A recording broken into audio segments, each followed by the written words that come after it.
할렐루야. 10월 25일 수요일 새벽 기도를 시작하겠습니다. 사도신경으로 우리의 신앙을 고백합니다. 나는 전능하신 아버지 하나님 천지의 창조주를 믿습니다.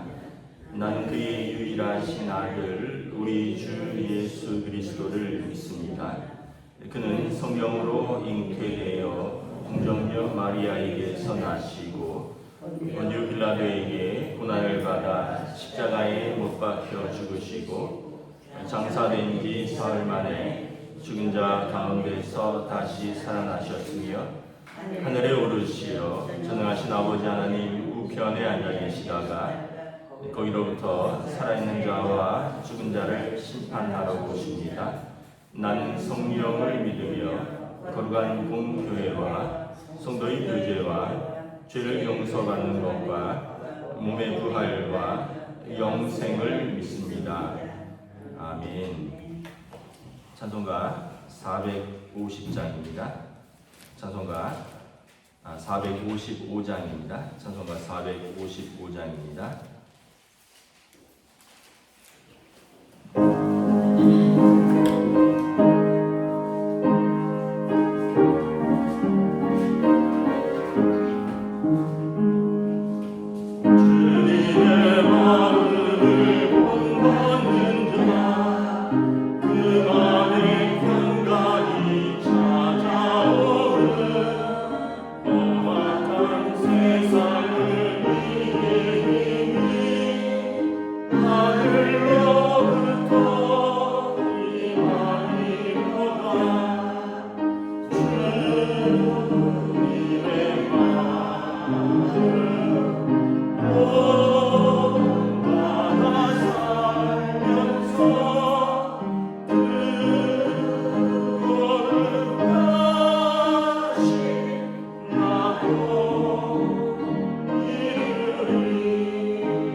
신약성경 에베소서 4장 25절에서 32절까지 말씀입니다.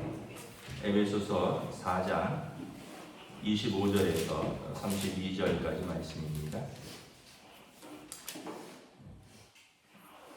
다 찾으신 줄 알고 저 여러분들이 한 절씩 교독하도록 하겠습니다. 에베소서 4장 25절에서 32절입니다. 그런즉 거짓을 버리고 각각 그 이웃과 더불어 참된 것을 말하라. 이는 우리가 서로 지체가 됩니다.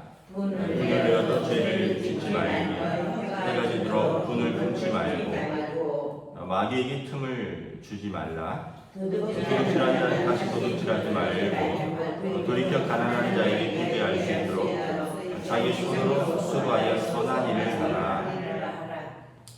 무릇 더러운 말은 너희 입 밖에도 내지 말고 오직 덕을 세우는데 소용되는 대로 선한 말을 하여 듣는 자들에게 은혜를 끼치게 하라. 하나님의 성령을 근심하게 하지 말라. 그 안에서 너희가 구원의 날까지 인치심을 받아들이라. 너희는 모든 악독과 노함과 분냄과 떠드는 것과 비방하는 것을 모든 악의와 함께 버리고 서로 친절하게 하며 불쌍히 여기며 서로 용서하기를 하나님 그리스도 안에서 너희를 용서하신과 같이 하라. 아멘. 할렐루야. 오늘 또 새날을 주셨습니다. 주님께서 은혜와 평강 주시기를 축복합니다. 에베소서 이제 4장 이후부터는 우리가 성도가 구원받은 삶에 대해서 말씀하고 있습니다. 1, 2, 3장을 우리가 어떻게 구원받았는가에 대해서 말씀을 하고 있죠. 하나님의 은혜로 예수님의 십자가의 속량으로 보혈의 피로 우리가 구원을 받았다. 그러면 이제 우리가 어떻게 살 것인가? 구원받은 자의 새로운 삶입니다. 오늘 말씀에 보면 우리의 입술, 우리의 인격, 우리의 성품이 변화되어야 된다라고 말을 합니다. 먼저 25절에 보면 거짓을 버리고 각각 그 이웃과 더불어 참된 것을 말하라. 이는 우리가 서로 지체가 됩니다. 거짓말을 하지 말라라는 것입니다. 이것은 십계명의 여러분 또 계명이기도 하죠. 내 이웃에 대해서 거짓 증거하지 말아라. 그래서 우리가 거짓을 말한다면 진리이신 성령님께서 우리 안에 계신데 여기 보면 30절에 보면 우리 안에 계신 성령님이 근심한다라는 거죠. 그리고 또 이것은 우리 하나님의 자녀의 성품도 아니다. 여러분 만약에 우리 자녀들이 자꾸 거짓말을 한다고 해보세요. 그럼 부모가 어떻게 하겠어요? 근심되죠. 저희가 왜 그럴까? 처음에 어리니까 그렇겠지. 또는 뭐 어떤 너무 어려운 상황이거나 두려운 상황을 모면하려고 그랬나 보다. 이렇게 처음 한두 번은 이해하다가도 계속 그러면 이제 습관이 되고 습관이 되면 그것이 그 사람의 성품이 되고 결국은 이제 그 거짓된 삶이 되는 거죠. 그래서 부모의 근심이 된다. 우리가 거짓을 계속 가지고 있으면 거짓을 말하면 진리이신 성령님을 근심하게 하고 하나님을 근심케 하는 사람이 된다. 26절에 보면 분을 내어도 죄를 짓지 말며 해가 지도록 분을 품지 말고 마귀에게 틈을 주지 말라. 화내는 것에 대해서 말합니다. 여러분 화내서 해결되는 일이 있으면 화를 내십시오. 화내서 해결되는 건 하나도 없습니다. 화내면요 자기 기분만 잠깐 시원해집니다. 그런데 화를 내면 오히려 상대방의 마음의 문을 닫아버립니다. 설사 옳은 일이라도 여러분 좀 어떤 면에서 보면 상대방의 입장을 좀 이해하려고 하고 또 조근조근 또 알아들을 수 있도록 이야기해서 설득해야지. 상대방의 입장도 조금 있을 텐데 그냥 내가 옳다고 생각해서 그리고 설사 그것이 옳다고 해도 막 화를 내면 상대방이 마음의 문을 닫아버린다. 그래 당신 잘났다 그냥 하고 문을 딱 닫아버려요. 그러면 이제 화낸 목적도 없어지고, 왜냐하면 화를 냈다는 것은 뭔가 상대방에게 내가 옳다는 것을 강하게 어필하는 건데 화내면서 그냥 상대방의 마음의 문을 닫아버리면 결국 내가 옳았음에도 불구하고 상대방의 마음의 문을 닫아버리고 그러면은 그 목적도 이루지 못하고 내 속만 잠깐 시원해지는 거예요. 그래서 26절에 보면 분을 내어도 죄를 짓지 말고 해가 지도록 분을 품지 말라. 사람이 감정의 동물인데 우리가 화가 안 날 수는 없죠. 그런데 죄를 짓는 데까지 나아가지는 말라는 거예요. 무슨 말입니까? 그냥 그 감정 자체를 행동으로 옮기지 말라는 거예요. 감정은 어떻게 우리 안에 일어나는 거니까 우리가 어쩔 수 없는 거잖아요. 그런데 화가 나서 때렸어요. 이거는 내가 선택하는 행동이죠. 그럼 내 마음에 섭섭한 게 올라오고 내 마음에 화가 올라오는 거를 그건 내가 어떻게 할 수 없잖아요. 근데 내가 화가 나서 때렸어요. 이거는 내 선택입니다. 화가 났어요. 그래갖고는 막 욕을 쏘아붙였어요. 이거는 내가 선택한 거예요. 화가 났어요. 그래서 뭘 집어던져 깨버렸어요. 그러면 이건 내가 선택한 거예요. 그러면서 여러분 화가 난 감정을 행동으로 옮기면 이게 죄를 짓는 데까지 나아갈 수 있다는 거예요. 그리고 또 하나는 해가 지도록 분을 품지 말라. 여러분 쉽진 않지만 잊어버리려고 용서하고 잊어버리려고 이걸 계속 품고 있으면 어떻게 돼요? 병이 납니다. 병이. 여러분 화가 난 걸 계속 묵상하면 하나님의 말씀을 묵상하는 것도 아니고 화를 묵상하면요 뭐 몇 가지 이렇게 몸에 이상들이 생겨요. 잠을 못 자요. 밥을 잘 못 먹어요. 소화를 잘 못 시켜요. 밥도 못 먹고요. 잠도 못 자고요. 그리고 마음이 불편하니까 계속 그 생각에 머무니까 일을 집중할 수도 없고요. 결국은 이렇게 스트레스를 받으면 마음도 상하지만 몸도 상하는 거예요. 그리고 상대방을 미워하는 그 적개심이 결과적으로는 이제 쉽게 얘기하면 우리가 화를 내는 것이 하나님의 의를 이루지 못합니다. 야고보서 1장 20절 말씀인데 우리가 분을 내는 것은 하나님의 의를 이루지 못한다. 그래서 여러분 화내는 게 결국은 자기에게도 유익하지 않고요. 다른 사람에게도 유익하지 않고 그리고 하나님의 의도 이루지 못한다는 것을 기억해야 됩니다. 잠깐 자기 감정이 시원해질 뿐이고 계속 미워하는 마음을 품고 있으면 자기에게도 독이 되고 상대방은 관계의 문을 닫아버리고 하나님의 의는 이루지 못하고 가정은 불화하고 교회는 어지러워지고 그렇게 되는 거죠. 그래서 31절에 보면 너희는 악독과 노함과 분냄과 떠든과 비방하는 모든 악의를 함께 버리라. 그래서 여러분 분노의 감정을 일어날 수는 있지만 그거를 자꾸 갖고 키우지 마십시오. 27절에 보면 마귀에게 틈을 준다 이렇게 되어 있습니다. 마귀에게 틈을 준다. 옛날 성경에는 마귀에게 교두보를 내주지 말라 이렇게 되어 있습니다. 교두보는 뭐냐 하면 그 해병대가 상륙 작전을 할 때 이제 제일 먼저 상륙해서 그 앞을 이렇게 선점하는 겁니다. 그러면 거기를 교두보를 선점하면 이제 물밀듯이 밀고 들어오는 거죠. 분노라는 감정이 우리의 마음을 일정 부분 사로잡으면 그 다음에는 사단이 마음껏 들어와서 마음껏 활동한다는 거예요. 밉지? 미워해? 욕해? 야 화나한테 때려? 이제 뭐 이러면서 이제 점점 이제 커지는 거예요. 마귀에게 자신을 내어주는 행위라는 거죠. 그래서 이 분노의 감정은 결코 자기에게도 남에게도 공동체에게도 유익하지 않다. 반대로 여러분 온유한 자가 땅을 기업으로 얻는다. 예수님께서 말씀을 하셨습니다. 그 팔복이죠. 온유한 자가 땅을 기업으로 얻는다. 창세기 보면 이삭이 아주 온유했습니다. 아브라함의 아들 이삭이 상대방의 우물을 메우면 싸우지 않아요. 옮깁니다. 하나님이 더 큰 우물을 주셔요.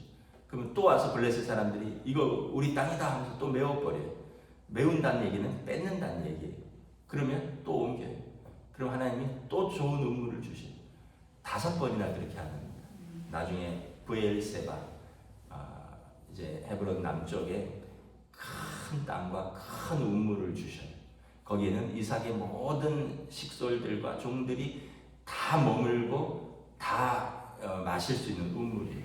그 전에 우물들은 작은 우물들이었어요. 근데 이삭이 작은 걸로 싸웠으면 어떻게 될까요?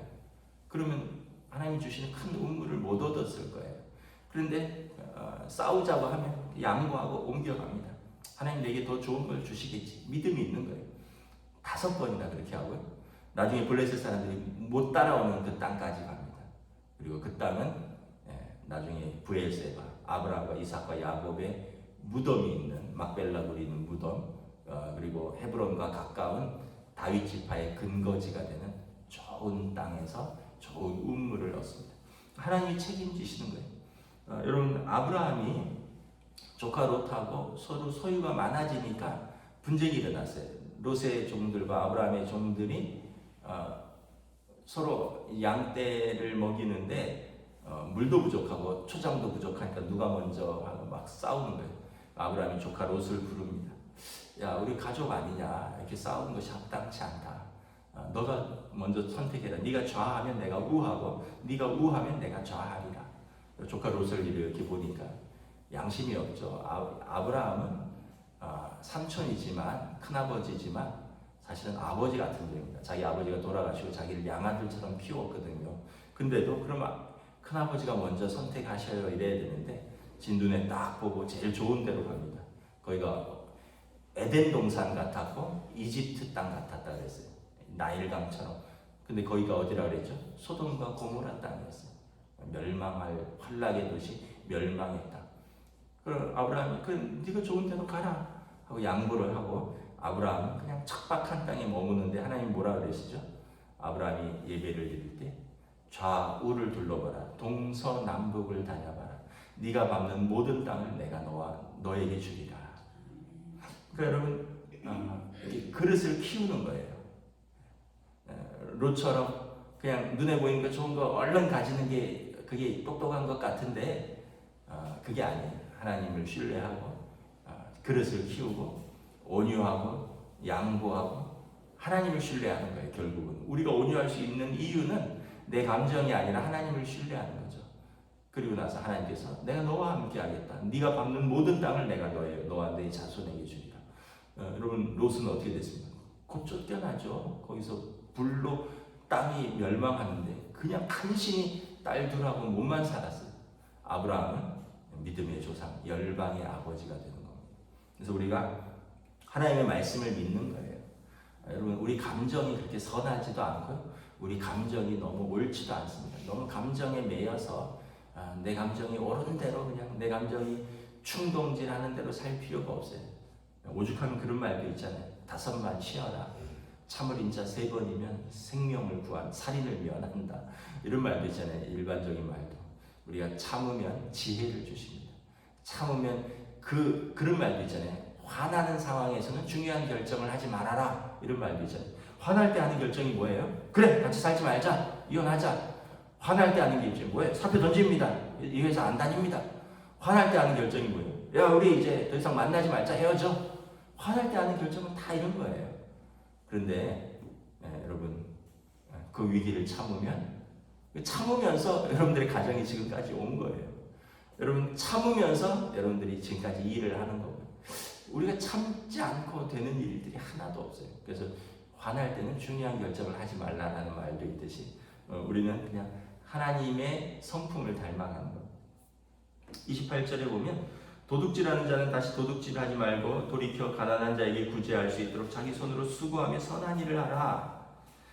그 당시는 노예들이 많았어요. 3분의 2가 노예였습니다. 노예들은 워낙 주인들이 박하게 대하니까 아마 주인의 것을 몰래 빼돌리기도 하고 훔쳐먹기도 하고 아마 그랬던 것 같아요. 그래서 일반적인 도둑질보다는 이렇게 노예의 상태에서 주인의 것을 몰래 취하는 자들에게 이야기하는 겁니다.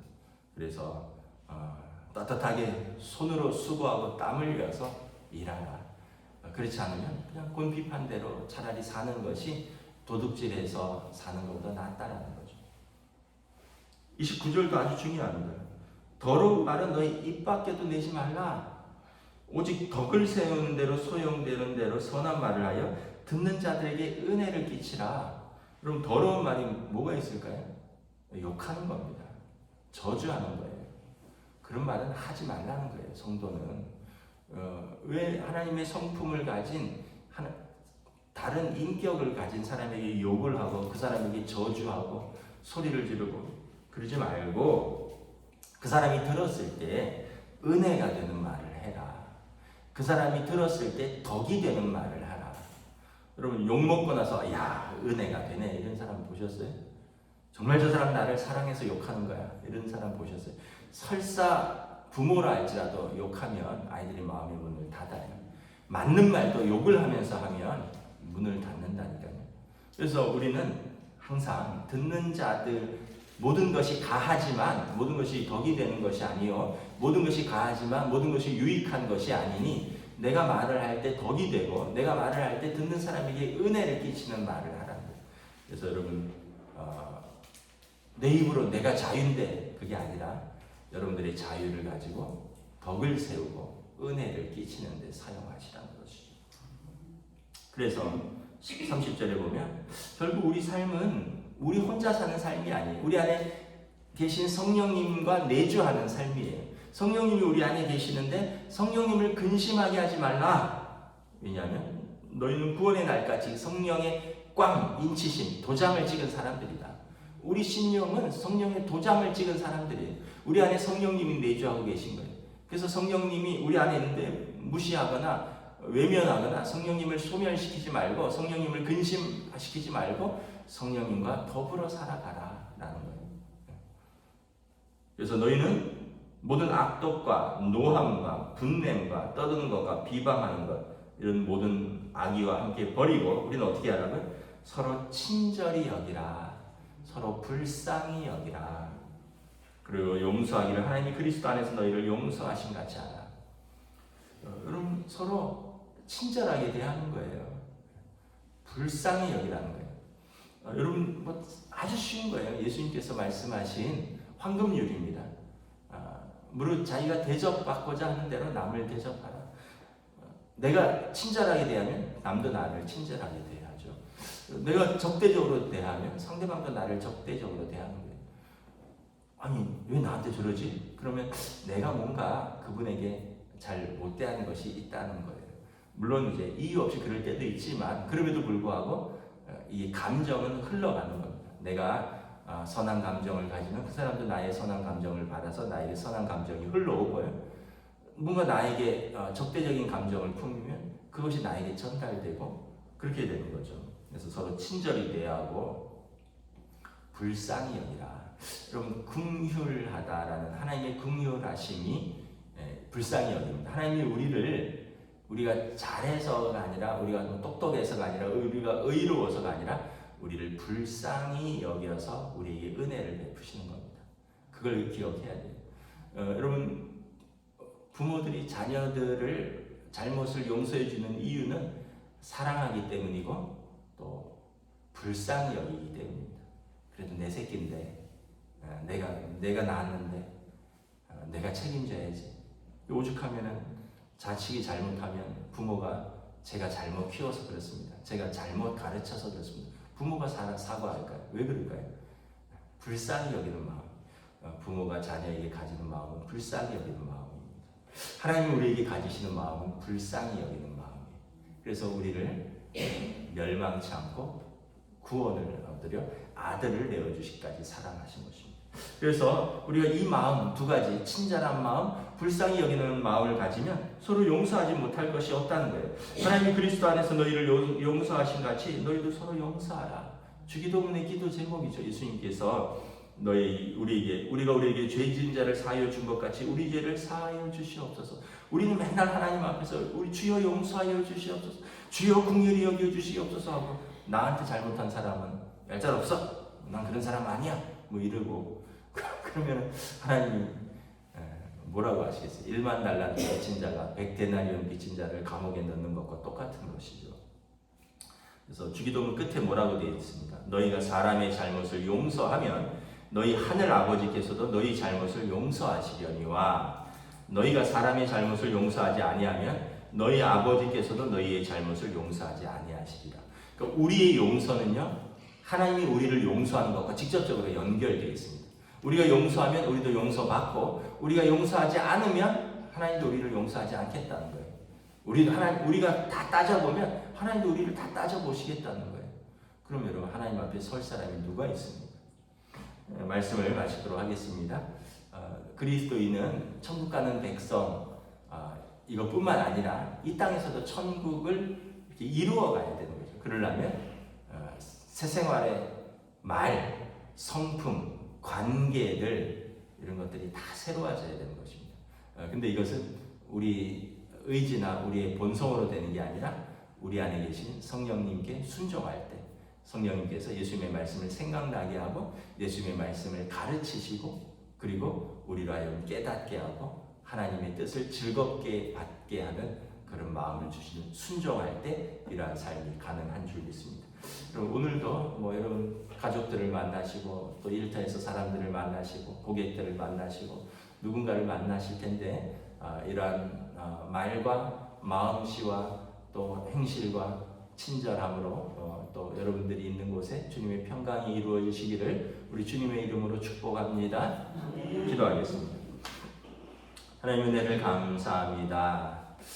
우리가 예수님을 믿고 영접하고 우리의 인격이 변화되고 우리의 생각이 바뀌고 우리의 마음이 새로워지기를 원합니다.